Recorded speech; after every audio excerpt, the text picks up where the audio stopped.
Hi guys, the Horror Appraisal here with another great review for you. I'm Evan, I'm Sam.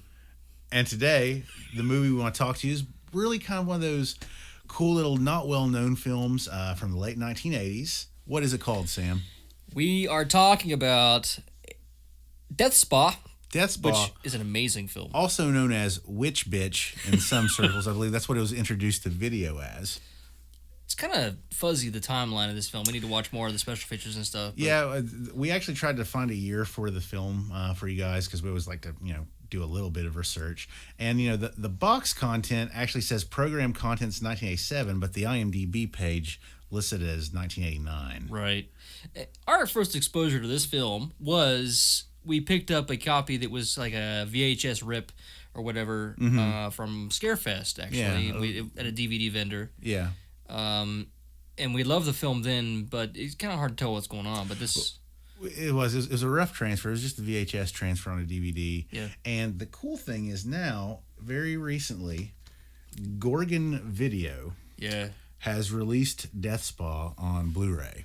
And it's actually a pretty good transfer. It's such a good release with there's all kinds of bonuses on there too. Yeah. They are giving Scream Factory and Synapse Films a run for their money. It doesn't have a fancy cover slip, but the artwork is awesome because it's the original artwork. That's great artwork. It's one of the coolest posters you can find. Yeah.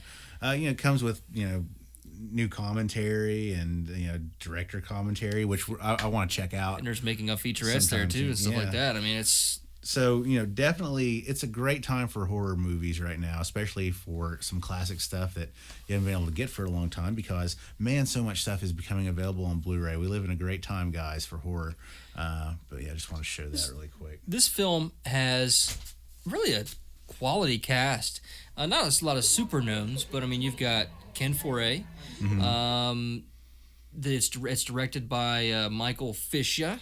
And... really, the cast is just kind of good. I mean, there's a character in it played by an actor. He plays the character David, who we'll go into, and he's played by an actor named Merritt, who also played another famous David. He was Kirk's son in Star Trek II: The Wrath of Khan and Star Trek III: The Search for Spock. As soon as I saw him, I was like, "That's him, dude." Well, also the chick that played Tila in Masters of the Universe is in this movie. Yeah, there's a ton of people. She was also the flight attendant in Commando. Yeah, I didn't know that. Yeah, that's awesome.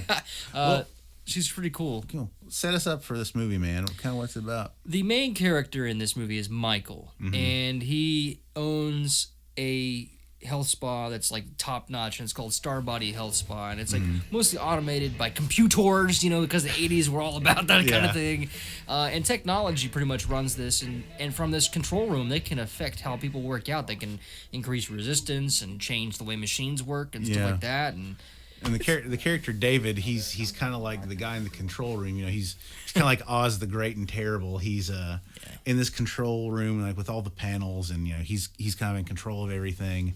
It's kind of an interesting, I think, allegory into the way that people felt like our lives were going to be automated. Right. And of course, there's still something to be said for that, even though this movie's nearly 30 years old. But well, the main character, Michael, it actually really starts off, you see a flaming wheelchair, and it's because his wife committed suicide like a year and a half prior to this movie taking place. How'd she commit suicide? She poured gasoline on herself and set herself on fire. It's because she had a lost pregnancy, and wow. Apparently that was of course that can be very traumatic for someone, I'm sure. Yeah.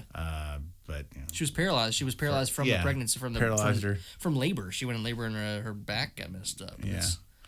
And so she kills herself, and and she was David's sister. Yeah, David, the guy in the control room, they're actually twins. That's kind of a key element in this film. Yeah. And so anyway, Michael, the guy who was with her, it's been about a year and some change, and he's kind of moved on to another girl. Yeah, to another lady. And he's always been kind of a flirt too, and I think that bothered both David and his wife. And so here she is. I mean, she died, and it's kind of like a big motivator. It's a big part of the story. Yeah. Anyway, what is the biggest thing that you noticed about this movie? The biggest thing I noticed about them, for me, just sort of, you mean like the atmosphere? What stands of the film? out to you? Sounds like the atmosphere stands out. Well, I just said. Well, I mean, like the movie is so stylish. It's stylized. It's so resplendent of the time that it was made. You know, it's the 80s. Like the 80s vomited in. It's the 80s. Yeah, it's like an 80s awesome. flea market. You know, crapped in a box, and everything's really bright colors. The hair, the clothes, man. It's a lot of the black paint with the white sparkles on stuff. The white paint sparkle spots. So, definitely stuff I remember. Growing up. The music is good in this. Like not necessarily the songs that are playing individually, but the actual soundtrack. The score for the film. The score is good. Yeah. The kills are highly original. Mm-hmm.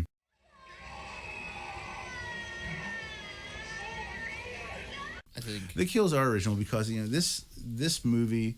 It's not really. It breaks away from the vein of different films in the way that it is kind of a mystery. It's still kind of a slasher, but it's kind of a supernatural mystery. It's a witch who is using psychokinetic power from beyond the grave, really, to kill people. Spoiler alert! Yeah, it's pretty obvious from the start that it's not spoiling too much. Basically the deal is, the guy really.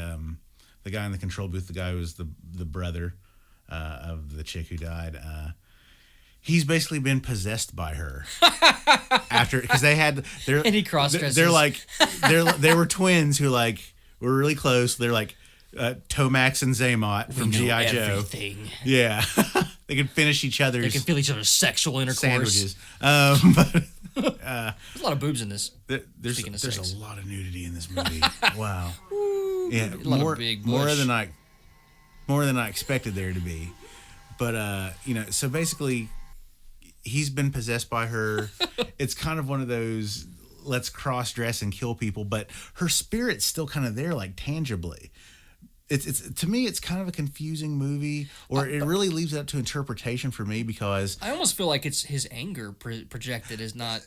And that I think that's okay. I mean, that's a little bit more tongue in cheek. It doesn't really come out and excuse me, it doesn't really come out and say that, which I kind of like because you don't always have to have everything thrown at you. I like it when sometimes supernatural elements are left up more to interpretation. But you think, is he there the whole time when she's committing these kills, or is it a physical, like you're saying, a psychokinetic manifestation of his rage over her death? Yeah. And here's the thing, Michael, the boss of this company, his wife starts messaging him on the computer and stuff. She's like, "Oh, I miss you, Michael. When are you gonna come see me?" And it's like, "You're dead, lady. Stop messaging me." Yeah. But I mean, it's not like instant messages can be sent back then. I mean, I guess they could, but it wasn't like the internet now. So it was coming from inside the system. Calls coming from inside the house. This movie, you need to understand that this movie paces itself not like your typical slasher. There's not just like a kill every 10 minutes and as you go. It's like you got a kill and a kill, but they're kind of mild, okay? And then the movie moves on, and you get to about halfway, and you get some really interesting kills. But then at almost the end of it, like the last third, maybe even the last quarter, there's a lot of deaths, a lot of kills, and really exciting just effects. Really, I mean, let me ask you, what was your favorite kill for this movie, effect wise? I have two favorite kills for this movie. One was where this chick gets kind of acid water on her from sprinklers, and it's not so effective at first, but then you come back hours later, and she looks like she's this blob on the floor. She looks like a pot roast on the floor. She's still with alive a beating heart. Just some carrots and an onion. Her body's gone. It's basically a spine, a head, and some guts, and she's whimpering, and it's like, oh, yeah, it's horrifying. It's really sick. But the other death, there's a mirror that explodes and kind of takes apart this body, this woman. It's just it's done in such a way it's like psychokinetic energy building up. It's intense. And mirror blows up and the chick's body from shoulders up is just gone. And it shows her face lying on the floor too. It kind of reminded me of when all the pieces blew up off of Frank and Hellraiser. Yeah. And, his ear, and here's a mouth. We're talking some serious violence in this movie. There's a hand in blender. There's a fish in the neck. That's got to be the weirdest kill in the movie. Death by fish. Reanimated fish corpse. Frozen reanimated fish corpse. I don't know, but I mean, you'd have to rate the kills pretty high on this. As a slasher, this movie is up there. It ranks from mild to big. Big kills, big butt, and that's another thing about this movie. You can tell big kind butt. of there was a big budget. Oh, budget. Okay. It does not act like a small budget film. I don't think it had like a huge budget or anything, but it used its money for the violence, and it just doesn't sell itself like this was a cheap movie. Feel sorry for us. No, I mean I'll tell you one thing that I really like about this movie that I think was done well. We talked about this a little bit.